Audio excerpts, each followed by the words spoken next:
अस्सलाम वालेकुम नाज़रीन, आप देख रहे हैं न्यूज़ टॉक। मैं हूं यशमीन जमाल। फैज़ हमीद की सज़ा को तकरीबन एक हफ्ता हो चुका है। ख्याल तो ये किया जा रहा था कि फैज़ हमीद की सज़ा के बाद बहुत से सवालात का जवाब मिल जाएगा, लेकिन फैज़ हमीद की सज़ा ने कई नए सवालात को जन्म दे दिया है। इदारे की जानिब से फैज़ हमीद को सज़ा सुनाए जाने ने जहां नई मिसाल कायम की है, वहीं इस सज़ा ने सियासी और सहाफ़ती हलकों में एक नई बहस को भी छेड़ दिया है।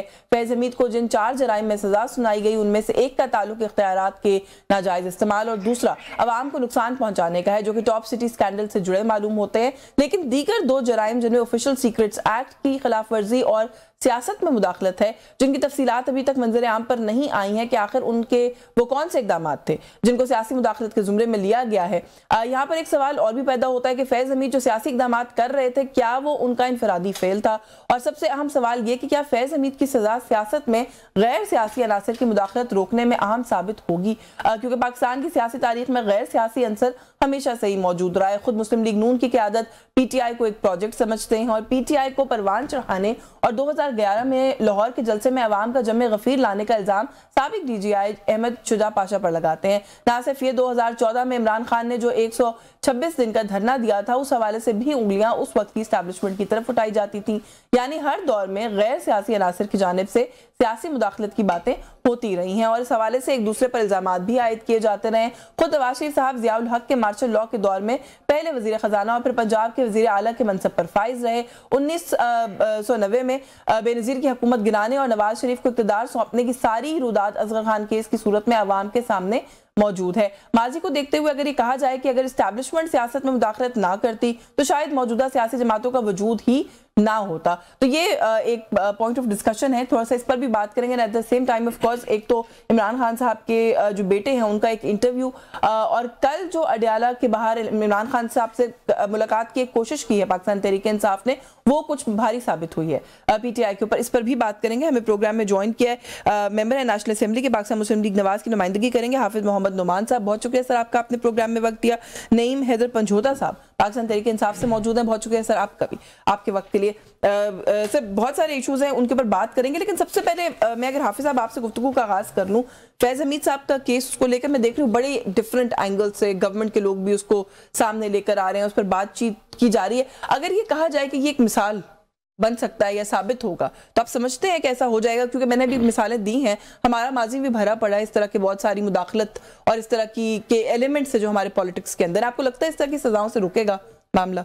देखें, पहली तो बात है कि पाकिस्तान की तारीख में ये पहली मरतबा इस तरह हुआ है कि एक जर्नैल को जो इतने आला ओहदे पर फाइज था, जो कवायद ज़वाबित की खिलाफ वर्जी, अपने हलफ की खिलाफ वर्जी और बहुत सारे अमूर के ऊपर सज़ा दी गई है। और मैं समझता हूँ कि ये इदारे का एक बहुत अपनी ट्रांसपेरेंसी शो करने का ये जो अमल है, ये बड़ा एक हिस्टोरिकल है। और इदारा इस अपने अमल से इस बात को साबित कर रहा है कि आइंदा कहीं पर भी सियासी जो मुदाखलत है वो इदारे की तरफ से अगर कोई इस तरह करने की कोशिश करेगा, और जिस अंदाज़ के अंदर फैज़ हमीद साहब की जो चीज़ें सामने आ रही हैं और जिस अंदाज़ के अंदर डेली आप इंटरव्यूज़ कर रही हैं और मुख्तलिफ एंकर पर्सनस कर रहे हैं, लोग बता रहे हैं कि जनाब फैज़ हमीद साहब ने उनके साथ ये किया, फैज़ हमीद साहब ने उनके साथ ये किया, मुख्तलिफ चीज़ें सामने आ रही हैं। और इतना एक गहराई के साथ जिस अंदाज़ के अंदर वो लेके चले और जिस तरह इंजीनियरिंग की उन्होंने, और PTI को जिस अंदाज के अंदर वो लेके चलते रहे और बल्कि उसको लेके चलने का बाइस बनते रहे और उसकी बैसाखियाँ बनते रहे, तो मेरा ख्याल ये है कि ये एक हमारी कौम के लिए भी और इदारे के लिए भी और पूरी पाकिस्तान के लिए, तमाम इदारों के लिए एक बहुत बड़ा सबक है। इससे ये एक ऐसी मिसाल है कि जिसके नतीजे के अंदर इंशाअल्लाह ताला जमहूरियत पनपेगी। और ख्याल ये किया जा रहा है वैसे कि सजा मुकम्मल नहीं है, ये भी अभी भी कुछ मामला है जिसको मजीद देखा जाएगा, क्योंकि प्रेस रिलीज में ये कहा गया है कि सियासी इंतशार वाला जो एलिमेंट है उसको सेपरेटली देखा जा रहा है। देखें, वो तो एक अब इदारे की यानी जो भी जहाँ पर उनका केस चल रहा है वो उनका आगे काम है कि वो आगे इसको कैसे लेके चलते हैं मजीद। हमने असल में ये देखना है कि इदारे की तरफ से ये जो इकदाम है और ये पाकिस्तान की तारीख में पहली मरतबा है, और मेरा ख्याल ये है कि इस मौके से फ़ायदा उठा के सियासी जमातों को अपने तर्ज अमल बेहतर करना चाहिए। और जिस अंदाज के अंदर जो ये जो PTI का जो तर्ज अमल है कि हमने जनाब आपस में बातचीत नहीं करनी, हमने कोई सियासी बात नहीं करनी, हमने कोई सियासी लोगों से डायलॉग नहीं करने। आप देखें कि एक तरफ ये दहशत गर्दों से डायलॉग करने के लिए तैयार बैठे हुए हैं, वो लोग जो दहशत गर्दी पाकिस्तान में स्पॉन्सर कर रहे हैं, उनके साथ कहते हैं कि आप नेगोशिएट करें, आप बातचीत करें, लेकिन जो इनके साथ बैठी हुई पॉलिटिकल जमातें पार्लियामेंट के अंदर बैठी हैं, उनके साथ हमने नहीं बैठना।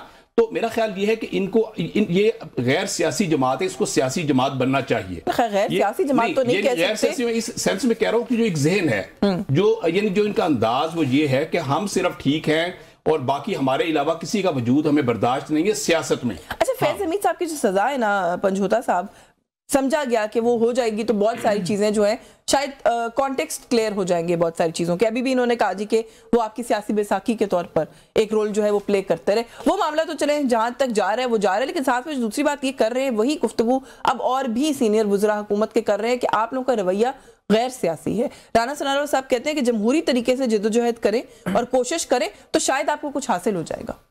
बहुत शुक्रिया, आपने मौका दिया। देखिए, सबसे पहली बात यह है कि जनरल फैज़ को अगर जोड़ेंगे इमरान खान साहब के साथ तो हम बिल्कुल खस जवाब देंगे विद फैक्ट्स, विद सबूत। आप तमाम चीज़ें जो हैं आप लेकर आएँ। नंबर 2 बात यह है कि जब फैज़ साहब को सजा हुई तो इमरान खान साहब के साथ भी गुफ्तगू किस तरह से पकड़ा, तो उन्होंने कहा जी उनका अपना मामला है, अगर कोई उनके ऊपर कोई केस है, कोई किसी किस्म की उन्होंने कोई चीज़ की है तो वो कार्रवाई करें। लेकिन जहाँ तक बात है हमारे साथ जोड़ने की तो हम बात करेंगे। फैज़ के साथ साथ बाजवा साहब का भी एहतसाब होना चाहिए, क्योंकि उनके ऊपर भी सेम इसी तरह के इल्ज़ामात हैं। जिस तरह ख्वाजा आसिफ साहब को भी जितवाया गया, वो भी उनके ऊपर मामला जो है ऑन रिकॉर्ड है।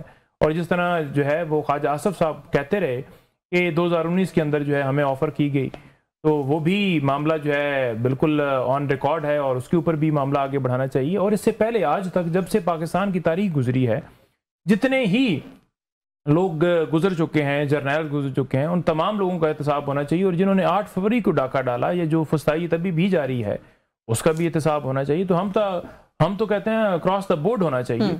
ये नहीं है कि मीठा मीठा जो है वो हप हप और कड़वा कड़वा जो है वो थू थू, बिल्कुल क्रॉस द बोर्ड। तो अकाउंटेबिलिटी के अमल की आप हिमायत करते हैं कि अच्छा जी, अकाउंटेबिलिटी के है हम करते हैं और तमाम चले वो तो अपनी अकाउंटेबिलिटी कर रहे हैं, सियासतदान कब सेल्फ रिफ्लेक्शन करेंगे? थोड़ा सा इस पे बात कर लेते हैं ना, जो बात अभी कर रहे हैं हाफिज साहब। आप लोगों ने ये जो एक जमूद है, एक डेडलॉक है, इसको तोड़ने के लिए कुछ करना है, ये कुछ करना चाहिए। जो मैंने अभी कहा कि राना सनाउल्लाह साहब भी कह रहे हैं कि जमहूरी तरीके से कोई स्ट्रगल करे तो आपको कुछ हासिल भी होगा, आप लोगों के रवैये जमहूरी नहीं है। देखिए, जमहूरी तरीकाकार क्या है? For example, Islamabad high court order करता है कि मैंने जाकर मंगल को मुलाकात करेंगी, वकला जाएंगे, कोऑर्डिनेटर्स लिस्ट भिजवाते हैं, मुलाकात की इजाज़त नहीं दी जाती, हाई कोर्ट के अहकामात को नहीं उड़ाया जाता। और फिर वहाँ पर जब धरना एहतजाज दिए जाता है, क्योंकि अदालतें तो अपने हुक्मनामे अमल नहीं करवा रही, फिर उसके ऊपर वाटर कैनन का इस्तेमाल किया जाता है और उसके बाद पर्चा जो है उल्टा हमारे ऊपर दर्ज हो जाता है। 400, बिल्कुल मेरे ऊपर भी हुआ है, 400 लोगों के ऊपर, नामालूम लोगों के ऊपर, जो अगली मंगल को आएगा उसे नामालूम की जद के अंदर धार लिया जाएगा। तो उसके अंदर तो अपनी जगह, लेकिन 144 का निफाज 144 वायलेशन हुई ना, तो पूरे पाकिस्तान में, देखिए पूरे पाकिस्तान में दफा 144 नाफिज है। क्योंकि नाफिज करने वाले कौन है? पहला तो ये कि अवाम ने इख्तियार क्या इनको दिया है, 17 सीटों से जिनको हुकूमत बना के दे दी जाए, उस मुल्क का फिर क्या हाल रह जाएगा? तो इख्तियार ही नहीं है। जब आपको ये निज़ाम बनाकर झूठ का दे दिया तो उसके तसलसल के लिए आप चाहेंगे कि पूरे पाकिस्तान में इसके खिलाफ आवाज बुलंद ना हो, कोई एहतजाज हमें दिखा दें जिस पर उन्होंने कहा कि जबरदस्त है जी आप रैली निकाले। जिस दिन कॉल आज हम कह दें कि अगले हफ्ते जो है पूरे पाकिस्तान में एहतजाज होगा, सबसे पहले आप देखिएगा कि हमारे घरों के अंदर छापे शुरू हो जाएंगे, कारकुनों को गिरफ्तार करना शुरू हो जाएगा। तो ये हम किस मुल्क के अंदर रह रहे हैं जहां पर ना एहतजाज आप कर सकते हैं, बोलते हैं तो आप कहते हैं जी ट्विटर के ऊपर पाबंदी लगा दो, पीका ला लेकर आ जाओ, इमरान खान का अकाउंट खामोश करवा दो, लोगों को उठा लो, कोई बात ना करे। आप अपना रवैया क्यों नहीं ठीक करते? आपने कंडक्ट क्यों 26वीं और 27वीं तरमीम आपको करनी पड़ी? बोलने में और एक हाथ को फलांग कर बोलने में फर्क है। मैं आपको दिखा देता हूं कि मेरी वीडियो रात को लगी थी जिसके अंदर इतने लोग PMLN को फॉलो करने वाले, इनके अकाउंट को रीट्वीट करने वाले और इनके जो हम हैं लीडरान है PMLN के, वो उनको फॉलो करते हैं, नंगी गंदी गालियां निकालते हैं। लेकिन ये हमारे हवाले से कहा जाता है जी PTI ऐसा कल्चर जो परवान चढ़ाई है, PTI ने उसके ऊपर मैं तफसील से बात करूंगी। लेकिन अभी जो आपने गुफ्तगू की हाफिज साहब, कौन से मुहज़्ज़ब मुल्क में ये होता है कि प्रोटेस्ट करने के लिए अगर कोई जाके पीसफुली बैठ जाए तो उन पे वाटर कैनन इस सर्दी में बरसाए जाए और उस पर पर्चे दे दिए जाए? 400 लोगों पे पर्चा देने के बाद हुकूमत किस मुंह से कहती है हमसे बात कर लें? देखिए, बात यह है कि पहली बात यह है कि देखें इस वक्त जो मुल्क जिस दोराहे पर खड़ा हुआ है, और आप देखें कि इस वक्त KP के अंदर और जिस तरह बलूचिस्तान के अंदर मुल्क दुश्मन अनासिर सरगर्म है। KP की को 2500 किलोमीटर लंबा जो बॉर्डर है, एक फ्रंट लाइन पे हमारे जवान शहीद हो रहे हैं, हमारे दिन रात वहाँ पे हमारे मेजर, हमारे कैप्टन, हमारे कर्नल तक के लेवल के लोग शहीद हो रहे हैं, वहां पे हमले हो रहे हैं, हमारे ऑफिसर शहीद हो रहे हैं। एक इतनी क्राइसिस है इस मुल्क के अंदर कि इस वक्त मुल्क की दिफा का मसला है, मुल्क की सालमियत का मसला है। इन हालात में ये जो मुलाकात की अब ये बात कर रहे हैं, ये मुलाकात सो बिस्मिल्लाह करें, लेकिन इस चीज की पहले गारंटी दें कि मुल्क दुश्मन एजेंडे पर अमल नहीं होगा। इन मुलाकातों के जरिए असल में मुल्क दुश्मन एजेंडे को हवा दी जा रही है। ये वैसे ज्यादती है। नहीं, मैं इस पे मैं हमेशा अपने सभी मेहमानों से गुजारिश करती हूं कि सियासी जमातों को गद्दारी के सर्टिफिकेट बांटना बंद करें। गद्दारी नहीं, जब आप कह रहे हैं मुल्क दुश्मन एजेंडा, तो फिर और क्या रह जाता है? एजेंडा क्या है मैं आपको बता रहा हूं कि देखें, ये जब मुलाकात से आते हैं, बाहर आते हैं, ये कभी इंडियन चैनल्स पर बैठ के बात करते हैं और इस अंदाज के अंदर, इतना वोकल अंदाज के अंदर बात की जाती है जिसमें ये नहीं होता है कि डायलॉग करना, उसका तो कोई किसी किस्म का आता पता नहीं मिलता कि कोई डायलॉग भी होना है कि नहीं होना है, इस मुल्क के अंदर जमहूरी अमल चलना है कि नहीं चलना।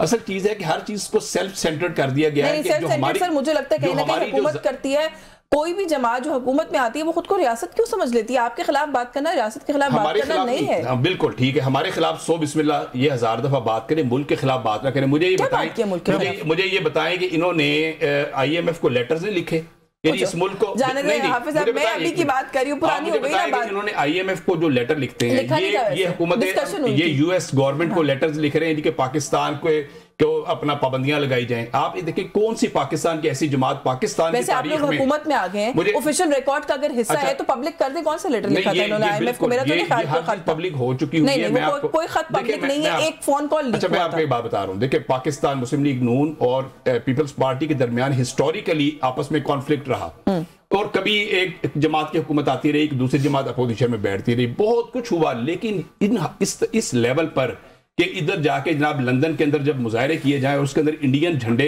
खड़े किए जाएं और पाकिस्तानी अफवाज पाकिस्तान को गालियां दी जाएं और वहां पर पाकिस्तान के झंडे जलाए जाएं और ये कहा जाए कि हम पाकिस्तानी और पाकिस्तानी पासपोर्ट को अलाइव रखने के लिए ना पाकिस्तान के सहारे की जरूरत हुआ करती थी। मैं ये देख रही हूँ कि आप लोग हमारे डिस्कोर्स में इंडिया को बगैर वजह के लेके आते जा रहे हैं। हमें जरूरत नहीं है, भारत के हमारे अपने बड़े मसले हैं, हम क्यों लेकर आते हैं? अभी आपने कहा कि जी इमरान खान के जो साहिबजादे हैं वो आना चाह रहे हैं। आप ये देखें कि वहां पर जो एक इनका एक तंजीमी अमल है जो वहां पे मुजाहरे करते हैं, उसके अंदर जो अक्स नजर आता है, जिस तरह वहां पर अफवाज पाकिस्तान को गालियां दी जाती हैं, जिस तरह एब्यूसिव लैंग्वेज यूज की जाती है, यानी ये बड़ा वाज़ेह तौर और एक ऐसे मुल्क के अंदर जहां पर इंडियंस भी मौजूद हैं और उनके अंदर इंडियंस भी होते हैं, इंडिया के झंडे लहराए जा रहे होते हैं और बरसरे आम जिस अंदाज के अंदर मुजाहरा किया जाता है, मेरा ख्याल ये है कि अब ये टाइम है कि पहले इसके ऊपर एक सेटलमेंट होनी चाहिए। चलो मुझे एक ब्रेक लेनी है, लेकिन सवाल का मेरे आपने वैसे जवाब फिर भी नहीं दिया। मैं एक ब्रेक ले लूं, मैं ब्रेक से वापस आके सवाल भी दोहरा दूंगी। पंजूता साहब से भी जरा पूछ लेंगे कि क्यों मुल्क दुश्मन गुफ्तगू जो है या मुल्क मुखालिफ गुफ्तगू जो है वो उनकी तरफ से आती है। इस ब्रेक के बाद हमारे साथ रहेगा। जी वेलकम बैक नाज़रीन। ब्रेक पर जाने से पहले जो गुफ्तगू हम यहाँ पे कर रहे थे पंजूता साहब, क्यों पाकिस्तान तहरीक इंसाफ आप लोग बाज नहीं आते, आप लोग मुल्क मुखालिफ गुफ्तगू करते हैं। आप लोगों की अगर पाकिस्तान से बाहर कोई रैलीज होती हैं, आप लोग वहाँ पे अफवाज पाकिस्तान और मुल्क के खिलाफ बात करते हैं। खान साहब से मुलाकात को रोके रखा 4-5 हफ्ते, जब मुलाकात हुई तो जो गुफ्तगू बाहर आई और फिर उसके बाद उनकी हमशीरा का जाके एक भारतीय चैनल को इंटरव्यू दे देना, ये बड़ा आप लोगों के खिलाफ एक मुकदमा बन चुका है। देखिए बात यह है कि हमारे खिलाफ तो मुकदमा जो है बोलने का होता है, हमारे खिलाफ तो मुकदमा जो है वो कहीं किसी जगह पर खाना खा लें उसके ऊपर हो जाता है कि 4 बंदे PTI के बैठ के खाना खा रहे थे। राहत को भी जो उस मुकदमे के अंदर उन्होंने कहा जी कि इन्होंने पुलिस वाली गाड़ी जो है उसके ऊपर पेट्रोल बम फेंके, तो कोई हमें तो वीडियो नजर नहीं आई। पुलिस फोर्स पूरी डंडे लेकर और वाटर कैनन का जिस तरह वहाँ जहरीली गैस का उसके अंदर पानी का इस्तेमाल किया गया। अलामा राजा नासिर साहब उनकी पगड़ी 3 दफ़ा जो है वो गिरी, वो खुद 3 दफ़ा गिरे।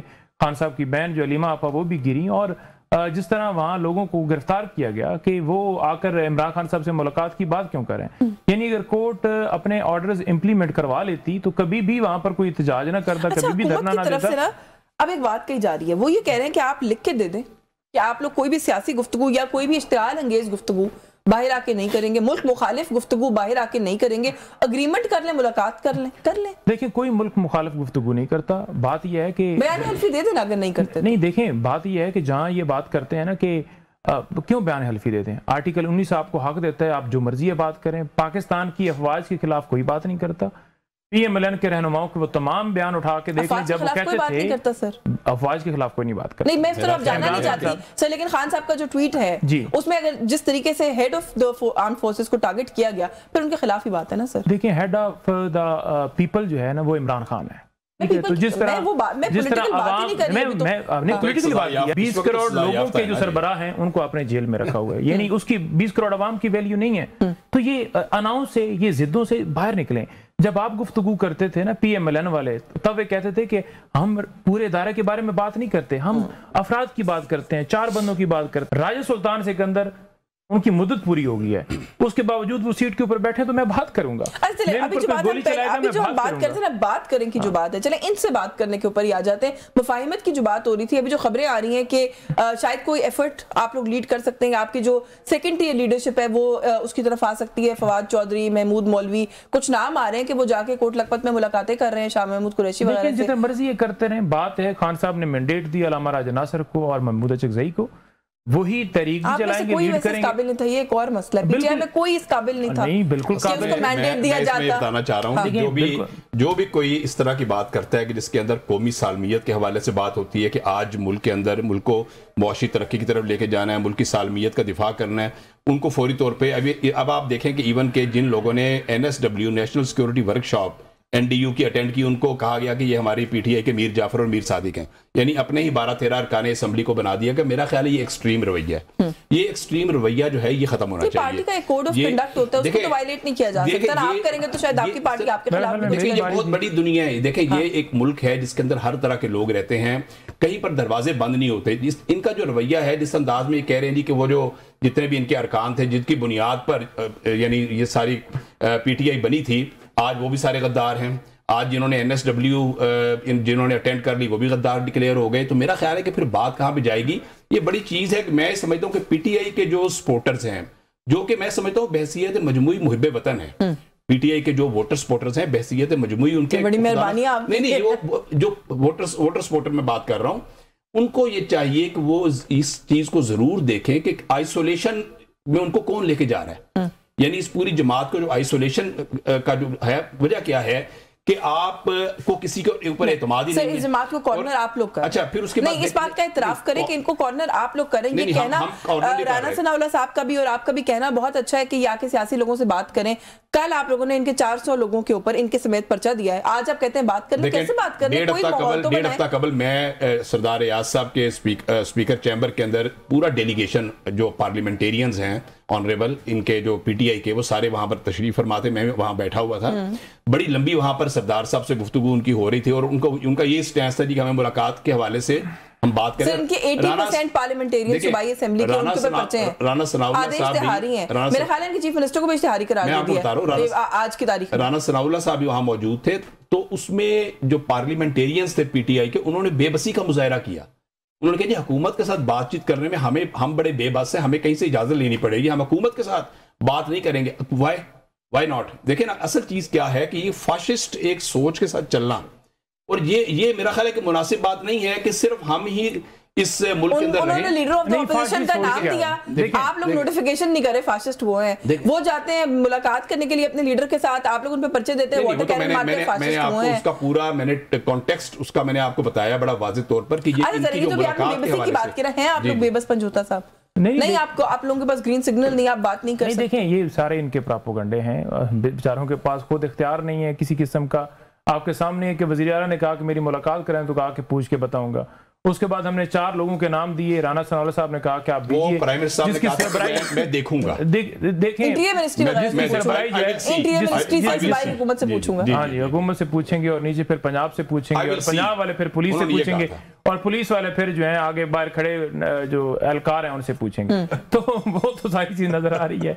बात यह है कि 4 नाम दिए, राना सनाउल्लाह साहब की सरबराही के अंदर हमने कहा कि एक कमीशन बनाया जाए जो अडयाला चल जाए। उसके बाद राना सनाउल्लाह साहब भी इस बात के ऊपर पीछे हट गए क्योंकि राना सनाउल्लाह साहब के पास इख्तियार ही नहीं है। तो जिनके पास इख्तियार है वो जो है इनको नहीं ये पेशकश हुकूमत की तरफ से तो हुई, लेकिन आप लोगों ने कब उसको उसके ऊपर 4 नाम दिए? बिल्कुल नहीं, 4 नाम दिए सेनेट की तरफ से और उसके बाद पुराने वाले अमल की बात कर रहे हैं। नहीं, ये 4 नाम दिए थे जो जाके खान साहब की जिस कंडीशन के अंदर रखा हुआ है उसकी बात की। राना सनाउल्लाह साहब ने के ऊपर बैठ के कहा कि नहीं जी मैं उस पर आगे कुछ नहीं बढ़ सकता। दूसरी ये चीज इन्होंने बात की है कि फौज मुखालफ और इंडियन चैनल्स के ऊपर जाकर ये बात करते हैं। देखें आप उठा के देख लें, नवाज शरीफ साहब इंटरव्यू करते रहे, मोदी साहब पाकिस्तान आते रहे, आमों की पेटियां, साड़ियां, सारी तारीख बड़ी पड़ी है। क्या कहते हैं? चलिए ये बता, खुद बता। ना हमने आम की पेटियां दी हैं, ना हमने साड़ियां दी हैं, ना हमने उनको बुलाया है। वहां से न्यूज चली, अफगानिस्तान से चली, इमरान खान साहब की मौत के हवाले से बहनों को उन्होंने लिया, ठीक है। पाकिस्तानी चैनल तो इख्तियार ही नहीं रखते कितना वो इंटरव्यू चला दे इमरान खान की वीडियो। मुझे एक बात बता दे, मैं अंडरस्टैंड करना चाहती हूँ, आप तो होते भी हैं उनकी बहनों के साथ सभी मुलाकातों के ऊपर। उस्मा खान साहिबा क्या अचीव करना चाह रही थी जब उन्होंने बात की इंडियन मीडिया से? वो क्या अचीव करना चाह रही थी? अचीव नहीं करना चाह रही थी। नहीं, देखिए ना, ह्यूमन राइट्स का कोई एंगल आप लोग प्ले अप करना चाहते हैं, आप वेस्टर्न मीडिया से बात करते हैं, यूरोपियन मीडिया से बात करते हैं, इट मेक्स सेंस। भारतीय मीडिया से बात करके क्या बुलाया, उनके प्रोपेगेंडा को फ्यूल करने के अलावा और तो कुछ नहीं। उसके अंदर क्या ये बात की कि पाकिस्तान के ऊपर हमला कर दो। इन्होंने एआई जनरेटेड वीडियो बना के चलाई कि अलीमा खान कह रही हैं कि आप ऑपरेशन स्टार्ट करें। आपके रहनुमाओं ने, आपके लीडरान ने चलाई हैं, वो सोशल मीडिया के ऊपर पड़ी हैं कि उन्होंने कहा है कि आप हमला करें तो इमरान खान को चिंगारी होती है तो धुआं और आग लगती है ना, जाती है ना, तो ये मसला ही ना होता। उनको मैं तो बुलाऊं तो वो तो नहीं आती। मैंने 2-3 दफा बात भी की, मेरे से बड़ी अच्छी उनकी लंबी फोन पे बात भी हुई है, इंटरव्यू के लिए वो नहीं मानती, लेकिन भारतीय मीडिया पे वो चली गई। नहीं, देखिए यहाँ पर भी उन्होंने इंटरव्यूज दिए हैं चैनल्स को, और वहाँ मीडिया से बात भी वो करती हैं, टीवी चैनल्स वहाँ खड़े होकर तकरीर पूरी करती हैं। तो आप अलीमा खान साहिबा ने तो खैर नहीं दिया कोई भी इंटरव्यू, कम देती होंगी। देखें जो वो इंटरव्यू जो खान साहब का पैगाम है वो आपका चैनल नहीं चला पाएगा, वो काटना पड़ेगा आपको। तो इसलिए आप इंडियन मीडिया पे चले, इंडिया पे चली गई हैं। वो उसका ये नहीं है जवाब कि पाकिस्तान के अंदर जो है वो नहीं है और इंडिया के ऊपर चले गई हैं। पाकिस्तान में भी जितने लोग वहां साफी आते हैं उनको मैं इसमें जो इनको ये क्लियर करना चाह रहा हूँ, इंडिया के साथ पाकिस्तान के ताल्लुकात के अंदर 78 साल से बड़ा उतार चढ़ाव रहा।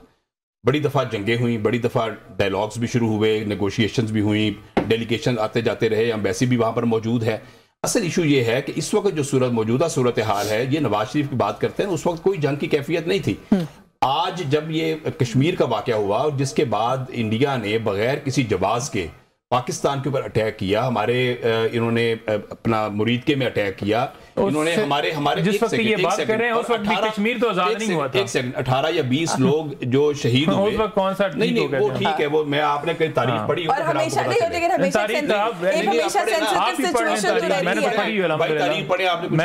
मैंने पढ़ी है नवाज शरीफ साहब भारत के साथ जंग बोले ना अपने टाइम मेरे दरमियान भी आपने मैंने नहीं किया, उस वक्त नवाज शरीफ साहब की जुबान नहीं खुली। गुजारिश ये है कि जिस वक्त इंडिया ने बिला जवाब पाकिस्तान पे अटैक किया और पाकिस्तान की फौज ने, हुकूमत पाकिस्तान ने, इमरान खान ने बोला नवाज शरीफ उस वक्त चुप रहे। अच्छा एक सेकंड, जिस अंदाज में जवाब दिया और मार के हक की सूरत में बुनियाद मरसूस बनते हुए जिस तरह इस मुल्क का वकार बुलंद किया और इंडिया को शिकस्त दी इस दफा इमरान खान ने। अच्छा इस चीज को इसके बाद मुझे बताएं कि इंडियन चैनल्स पर जाने का कोई जवाब उस टाइम पे आप लोगों के साथ खड़ी रही। मुझे बताएं, मैं तो इस प्रोपेगेंडा को नहीं मानती कि इन्होंने पाकिस्तान मुखालिफ उस वक्त सबसे पहले खान ने किया, नवाज शरीफ ने नहीं किया। ये कोई उनका एहसान है? तो नवाज शरीफ एहसान करते हैं तो आप इल्जाम लगाते खड़े हो तो आप कहते हैं एहसान नहीं है। सिर्फ ये नहीं, आप जब कहते हैं कि मुल्क मुखालिफ है तो मैं सिर्फ उस पॉइंट ऑफ व्यू से बात कर रही हूं कि वो पाकिस्तान दुश्मन इंडिया के मुकाबले वो पाकिस्तान के साथ खड़े हो गए तो क्या उनका एहसान है?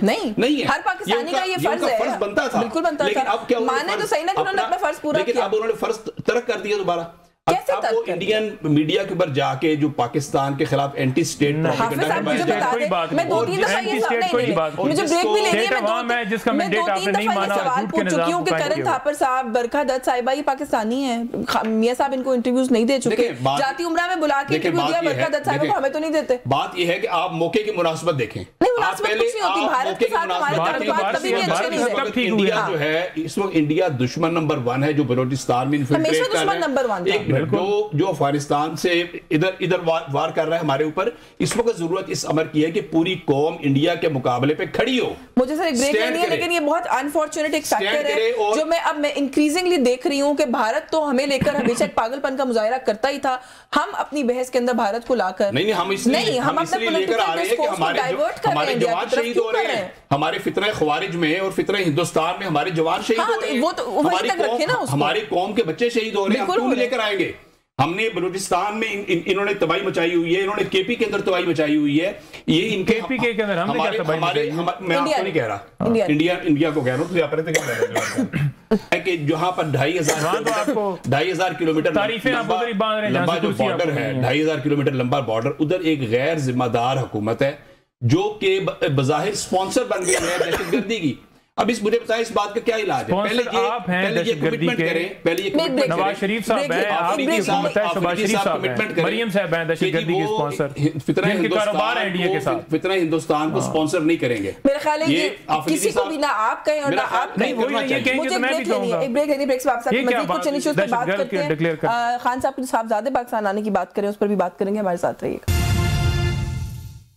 जी। वेलकम बैक नाज़रीन। ब्रेक पे जाने से पहले से जो मैं हमेशा गुजारिश करती हूँ कि सियासी जमातें एक दूसरे को ना दहशतगर्द कहें ना गद्दार कहें। ये डिस्कोर्स हम मेरा ख्याल है डिसेंट तरीके से भी कर सकते हैं बगैर ये सर्टिफिकेट बांटे। लेकिन थोड़ा सा गुफ्तगू को आगे बढ़ाते हुए सर, ये कासिम खान, सुलेमान खान, पहले भी हम सुन चुके कि पाकिस्तान वापस आने के बारे में कोई बातचीत हो रही है, अब फिर जनवरी के हवाले से जो है वो बात की जा रही है। कोई है प्लान आप लोगों को पता है पार्टी को? देखिए, उनका मुल्क है, अपने को आ सकते हैं, उनकी मर्जी है जी, ये तो उसमें कोई नहीं है कि कदगन है। किस पासपोर्ट पे आएंगे, कैसे आएंगे? जब वो पिछली दफा भी आना था तो आप लोगों की तरफ से ही कंफ्यूजन था कि वो कैसे ट्रैवल करेंगे। देखें तो इन्होंने पाबंदी लगाई है ना, नहीं कोई पाबंदी नहीं है। अभी भी ये मेरे पास ट्वीट पड़ा हुआ है बैरिस्टर अकील मलिक का, वो कह रहे हैं कभी कोशिश ही नहीं की आप आए, कौन रोक रहा है? हाँ जी बिल्कुल वो तो आपको पता है कि कोशिश की है या नहीं की है। हाँ। देखिए बात ये कि इस वक्त जो मसाइल है ना पाकिस्तान के, पाकिस्तान के अंदर रूल ऑफ लॉ नहीं है, पाकिस्तान के अंदर अमन नहीं है, पाकिस्तान की मईशत ठीक नहीं है। इन तमाम चीज़ों का हल है कि पाकिस्तान में इंसाफ हो। जब कानून होगा आपके मुल्क के अंदर सरमा, कितनी तकरीरें की गई, कितने नारे मारे गए कि हम इतनी 1000 अरब रुपए, अरब जो है डॉलर जो है वो हम लेकर आएंगे यहाँ पाकिस्तान के अंदर इन्वेस्टमेंट, जीरो इन्वेस्टमेंट आई है। IMF की आपकी रिपोर्ट क्या कह रही है? करप्शन, बदयांती, लूट मार, किस तरह माफिया जो है, चाहे चीनी माफिया हो या दीगर इशराफिया हो, वो किस तरह हुकूमत के ऊपर असरअंदाज है, किस तरह मामलात पाकिस्तान के अंदर चल रहे हैं। आज गुर्बत की लकीर से 50% अवाम जो है वो नीचे है, आज किसान रोल रहा है, आज मजदूर रोल रहा है, आज बेरोजगारी 21 साल की बुलंद तरीन सतह के ऊपर है। तो क्या कोई उसके बारे में सोचेगा? आपके पास सिर्फ अपनी कुर्सी, ये सारा काम ऑपोजिशन का काम होता है, इनको अपने टोस पे रखना कि ये सारे मामला ठीक करें, लेकिन आप लोगों को सिर्फ मुलाकात और बस मुलाकात। इसके अलावा मेरे पास तो पाकिस्तान के मसाइल का हल कैदी नंबर 804 इमरान अहमद खान न्याजी है। आज उनको रिहा करें, आपकी इकोनॉमी GDP आपकी 6+ वैसे आप लोगों के दौर में हुकूमत क्या कहीं पर 26वीं तरमीम नहीं थी, कहीं पर लोगों पर गोली नहीं चलाई जाती थी, कहीं पर लोगों का मैंडेट नहीं चोरी किया गया था, कहीं पर चीफ इलेक्शन कमिश्नर मुद्दत पूरी करने के बावजूद नहीं थी, कहीं पर जजेस ट्रांसफर अपनी मर्जी से नहीं की जाती, कहीं पर क्योंकि ये बात कर रहे हैं मुझे ये बताएं कि थोड़ा सा कहीं ना कहीं प्रोपेगेंडा नहीं कर रहे वैसे आप लोग भी? खान साहब की जो कंडीशंस है उनको लेकर, उस पर भी बैरिस्टर अकील ने कहा कि ये सारा फैब्रिकेटेड है, झूठ है। खान साहब जो है अपनी पसंद का मेन्यू है जो उन्होंने खुद डिजाइन किया हुआ है वो खाना खाते हैं, वहाँ जो हालात हैं वो बिल्कुल ठीक ठाक है। बल्कि खान साहब की अपनी बहन ने कहा कि 50-60 फुट की जगह है जहाँ पर वो चहलकदमी कर सकते हैं। बेटा उनका कह रहा है कि वो एक डेथ सेल के अंदर है जहाँ पे खड़े हो जाए तो बैठने की जगह नहीं है, बैठ जाए तो खड़े होने की जगह नहीं। सेल के अंदर है, और जो साथ वाले जितने भी उनके सेल हैं वो उनके इस्तेमाल के अंदर नहीं, बल्कि इसलिए वहाँ खाली रखे हुए हैं ताकि वो किसी से बात वगैरह ना कर सकें। और आइसोलेशन को नहीं क्वेश्चन कर रही, लेकिन ये कहना कि वॉक करने की जगह भी नहीं है, एक ही जगह पे महदूद सी जगह पे रोका हुआ है। बेटों ने उनके कल यही लाइन नहीं, बिल्कुल जी, उनको डेथ सेल के अंदर रखा हुआ है, उन तक जो है अखबार पे पाबंदी लगा देते हैं। पिछले आपको रिपोर्ट हुआ, उन्होंने खुद बताया कि जिस तरह उनकी बिजली बंद कर दी गई, 20 दिन उनकी उस वक्त मुलाकात नहीं करवाई गई, 1 महीना पहले मुलाकात रोक के रखी, एक बहन की मुलाकात हुई, उसके बाद फिर अभी 2 हफ्तों से वो आइसोलेशन के अंदर है, बच्चों से उनके फोन पर बात नहीं हो रही। हालांकि नवाज शरीफ साहब को तमाम सहूलतें, अगर आम कैदियों की अंदाजा लगा लें तो आम कैदी भी वहां पर उसको राइट है कि 20 मिनट, 30 मिनट, आधा घंटा, 40 मिनट वो बात कर सकता है हफ्ते के अंदर। आम कैदी कोई भी है, साबिक वजीर आजम है, हम तो कह नहीं रहे कि आप AC थे। नवाज शरीफ साहब के पास AC थे, हालांकि खान साहब ने ये बात की कि AC उतारो, लेकिन उन्होंने उतारा नहीं। सियासी बंदा जलसे के अंदर खड़े होकर जोश के अंदर ये बात कर देता है, लेकिन उन्होंने कहा कि ठीक है इसके ऊपर करप्शन के, बदयांती के तमाम केसेस हैं, उसके बावजूद उन्होंने कहा कि जो हकूक हैं इसको हासिल हो। इलाज के लिए उन्होंने यहाँ से इजाजत दे के लंदन तक भिजवा दिया था, और इमरान खान की बहन नहीं मिल पाती, बुकला नहीं मिल पाते। इसके साथ साथ बुशरा बीबी, देखिए वो तो सियासी गुफ्तगू भी नहीं करती, डेथ सेल में नहीं, डेथ सेल ही है, बिल्कुल डेथ से 8/10 का सेल है, और ये उन्होंने खुद हमें बताया, बार बार बताया, उनके ट्वीट्स के अंदर भी जिक्र आता रहा है। इमरान खान की एहलिया बुशरा बीबी तो सियासी गुफ्तगू भी नहीं करती, उनकी मुलाकात के ऊपर भी पाबंदी है। तो ये तमाम तरह की बातें जो हैं वो सारे के सारे अक़वाम मुत्तहिदा की ह्यूमन राइट्स कमेटी की तरफ से भी कंसर्न आया। बेटे उनके आपको पता है कि वो बाहर हैं, बरतानिया में है, डुअल नेशनल्स हैं या बरतानवी शहरी हैं, वो स्टेटस में बहुत क्लैरिटी नहीं है मुझे, लेकिन फिर भी वो वहाँ पर बैठ के इंटरनेशनल मीडिया से बात कर रहे हैं। आपको नहीं लगता कि human rights point of view से ये सूरत हमारे पर बहुत बैडली रिफ्लेक्ट कर रही है? मतलब एक फॉर्मर प्राइम मिनिस्टर, एक आम कैदी के साथ भी आप ये नहीं कर सकते, एक फॉर्मर प्राइम मिनिस्टर के साथ। मेरा ख्याल है कि पहले तो जो बेटों की आपने बात की है तो उनको जरूर पाकिस्तान आना चाहिए, काफी उन्होंने एंजॉय किया। आने देंगे? बिल्कुल आने देंगे, कोई इशू नहीं है। कौम के बच्चों को मरवा रहे हैं, अपने बच्चों को बाहर रखा हुआ है। देखे ना ये, और मेरा ख्याल है उनको आना चाहिए, ताकि मियां साहब के बच्चे इधर ही हैं वैसे? इधर ही हैं, सब इधर है, इधर ही हैं। कौन से वाले? इधर ही हैं, आते जाते रहते हैं। मेरा हमेशा ये होता है कि ये एक अजीब सा पर्सनल अटैक है। उनके बच्चे यहाँ पर होते तो आप लोग कहते हैं मौरूसी सियासत कर रहे हैं, उनके बच्चे यहाँ नहीं है तो आप लोग कहते हैं हाँ जो उनकी फैमिली यहाँ पर है। अब क्या वो मौरूसी सियासत के उसकी वाइफ जेल के अंदर है, तो अपने वालिद से मिलने आ रहे हैं, वो तो कह रहे हैं कि हम अपने वालिद से मिलने आ रहे हैं, जो उन्होंने कल इंटरव्यू में भी कहा। आए ना, एक तो पहली बात है कि वो लाजमी आए, ठीक है ना जी। दूसरी चीज ये है कि असल चीज क्या है कि आपकी गुफ्तगू में मुझे तंज जुमले में क्यों महसूस हो रहा है? तंज एक है कि आए तो देख लेंगे, यू नो, एक वो ये मैंने नहीं ये कहा, हमने उनको कुछ भी नहीं कहना। मेरा ख्याल ये है कि उनको बहुत पहले आ जाना चाहिए था। ठीक है, देखिए जब चलता है ना, जब कोई सियासत होती है तो फिर पूरा खानदान साथ चल रहा होता है ना, अपने बच्चों को महफूज मकामात पे नहीं रखा जाता, ठीक है। आप कह रहे पाकिस्तान महफूज नहीं है? नहीं, मतलब महफूज मकामात से मुराद है कि आप खुद तो एक सिनेरियो के अंदर रह रहे हैं, लेकिन अपने बच्चों को आपने दूर रखा हुआ है कि बिल्कुल डिस्टेंस में रहो और आपने टच भी नहीं करना। और ठीक है, उनको मेरा ख्याल है कि आए, लाजमी आए आकर जहां पर जद्दोजहद में हिस्सा लें। जो पहले भी वैसे एक दफा जब ये हाइप हुई थी कि वो आ रहे हैं, तो जब डेट्स करीब आने लगी तो आप लोगों के लोगों ने कहना शुरू कर दिया कि हम उनको एयरपोर्ट से वापस भेज दें। देखें बात ये है कि वो आए ना, आने की जरूरत तो करें ना, यानी ये तो उन्हें हिम्मत करनी है ना, आए अपना पासपोर्ट बनवाएं, जो भी एक कानूनी ज़ाब्ते हैं वो पूरे करें। हमें तो कोई एतराज नहीं है किसी किस्म का उनके आने के ऊपर। असल चीज क्या है कि रवैये ठीक करना, रवैये जमहूरी करना, ये एक बड़ी बुनियादी चीज है जो इस प्रोपेगेंडा हो गया इस सिचुएशन के अराउंड कि खान साहब डेथ सेल में, खान साहब की कंडीशंस अच्छी नहीं है, खाने पीने को बिल्कुल गलत बयानी है। और मेरा ख्याल ये है कि आप क्यों डेलीगेशन बना के सहाफियों का नहीं ले जाते? मेरा देखें, टाइम टू टाइम इनकी मुलाकातें होती भी रही हैं, किसी ने भी ये नहीं कहा कि खान साहब नहीं, वो कहते रहे जब बहनें भी जाती रही हैं, जब मुख्तलिफ इनके वकला भी जाते रहे हैं, ये तो डेथ सेल वाली बात तो बिल्कुल सरासर झूठ है। उनके बच्चे कह रहे हैं कि उनकी कंडीशन अब पहले से वर्स है, अंदर बड़े कंफर्टेबल है, बल्कि नारियल का तेल ले जाए ना सर, जो ये मीडिया को लेके जाए, दिखा दें, झूठ उनका एक्सपोज करें। कोकोनट ऑयल की मालिश करवाते हैं डेली। बताएं कि मियां नवाज शरीफ साहब को किस कैबिनेट, इनकी कैबिनेट ने भेजा है ना, तो इनसे पूछना इन्होंने क्यों भेजा है। फिर हमें ये क्रेडिट देना कि हमने आपको इलाज के लिए भी 4 हफ्ते भेजा और आप फिर मुड़ के नहीं है। मेरा ख्याल ये है, देखें असल चीज ये है कि ये इश्क़े इमरान जरूर करें, लेकिन एक प्रोडक्टिव जो पॉलिटिक्स है, जो मुस्बत सियासत के अंदर भी आए। हाफिज आपकी ये बात वैलिड है, आप बेशक अपने लीडर के लिए की रिलीज के लिए स्ट्रगल करें, सारा कुछ करें, आप लोगों का राइट है, लेकिन सर साथ साथ काम भी करें। सुहेल आफरीदी साहब जो है वो बिल्कुल वाकई बैठ ही गए हैं, वो कहते हैं कि जब तक मुलाकात नहीं होगी दुनिया में कुछ भी नहीं होगा। और अब गंडापुर साहब की जुबान बोलना शुरू हो गए हैं कि मैं डी चौक आऊंगा या मौत लेके जाऊंगा या आजादी लेके जाऊंगा। अब दोबारा मैंने देखा है कि कुंडी साहब की स्टेटमेंट है, वो कहते हैं जी कि गवर्नर राज लगना है कि नहीं लगना वो उनके रवैये पे डिपेंड करता है। रवैये आपके बड़े प्रोवोकेटिव हो गए। देखिए बात यह है कि इमरान खान की रिहाई के लिए बात करना हर एक पे फर्ज है, क्योंकि देखें अगर 8 फरवरी को लोगों ने वोट दिया ना तो इमरान खान की रिहाई के लिए दिया है, क्योंकि लोगों को पता है कि इमरान खान ही है जो वाहिद इस मुल्क को बचा सकता है। आप बाकियों का ट्रैक रिकॉर्ड देख लें, उनके आप तमाम बैंक बैलेंस देख लें, जायदादें देख लें, तो उन्होंने तो सिर्फ कुर्सी, इक़्तिदार, पैसे की खातिर सारा मामला किया है। इमरान खान वज़ीर आज़म बने, मुझे दिखाएं कितने एसेट्स में इजाफा हो, कितनी मिलें बनी, कितनी फैक्ट्री, कितने एवन फील्ड अपार्टमेंट्स बने। तो लोग जो हैं वो इमरान खान की वजह से उन्होंने वोट दिया है। तो लिहाजा वज़ीर आला जिसको बने लिस्ट तो उन्होंने लिहाजा जो मैंडेट केपी में मिला है या जिस जगह पर भी दिया लोगों ने, तो वो इस वजह से दिया है कि इमरान खान को रिहा करें। और कोई काम नहीं करना, नहीं तो इमरान खान देखिए गवर्नेंस कर रहे हैं वो, लेकिन इमरान खान वायदे हैं जो इस मुल्क को बचा सकते हैं, रूल ऑफ लॉ कायम कर सकते हैं, जमहूरियत कायम कर सकते हैं।